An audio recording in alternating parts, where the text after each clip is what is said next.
بەڕێزانم کاتتان باش من ئێستا لە گوندی قوڕەگوم لە سنووری ئیدارە ڕاپەڕین وەک دەزانین ئەمڕۆ شەپۆلێکی بەفربارین ڕووی لە ناوچەکانی هەرێمی کوردستان گرت و بە تایبەتیش لە سنووری ئیدارە ڕاپەڕین بەفرێکی یەکجا زۆر باری.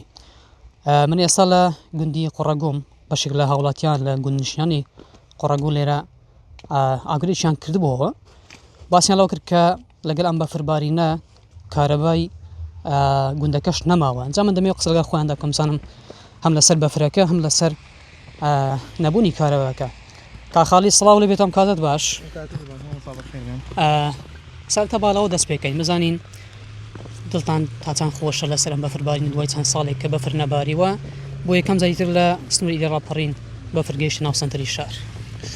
زۆر بەخێر بێن، زۆر سپاس.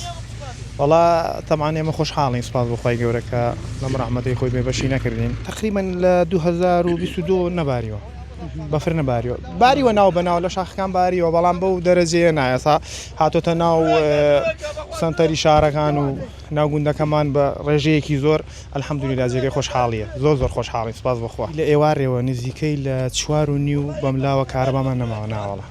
کارەبا 24 ساعتیە، نازانم لە ئێوارێەوە کارەبامان نییە. نازانین هۆکار چییە؟ پێم وابێ کارەبای ناو سەنتەری شاری شێوازان، بەڵام ئەو گوندەی ئێمە کارەبای نییە، نازانم هۆکارەکە چییە. خەڵک پێ خۆشحاڵە کە بەفر باریوە و بەفر تۆزێک بۆ مەرداری ناخۆشە.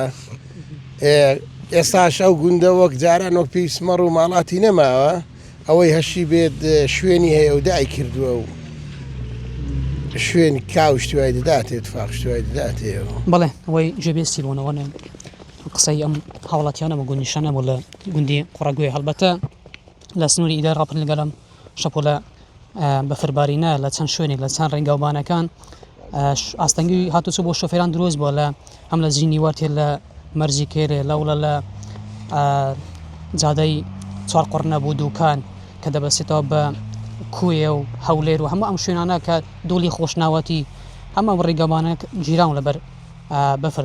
هەڵبەتە لە دوو کاتژمێر سێ کاتژمێر پێش ئێستاش لانە پەیوەندیدارەکان هەم قامیەتی قەزای ئەڕانیە و هەروە پشدەر بەڕێبەراتی هاتوچووی ڕاپەڕین و هەموو ئەم شوێنانە بەرگری شارستانی ڕاپەڕین هۆشداریاندا و ئاگداریان بڵاو کردەوە کە هاوڵاتیان ئاگدار بن ئەمشەو ئەگەر بۆ کارێکی زۆر زەرور نەبن نەچنە دەرەوە هاتوچوو دراونەکە لەبەرەوەی زۆربەی شوێنەکان جادەکان بەستراون و هەروەها ئاستەنگی هاتوچوو بۆ شۆفێران دروست بووە بۆ ئەوەی هەموو لایەک سەلامەت بن.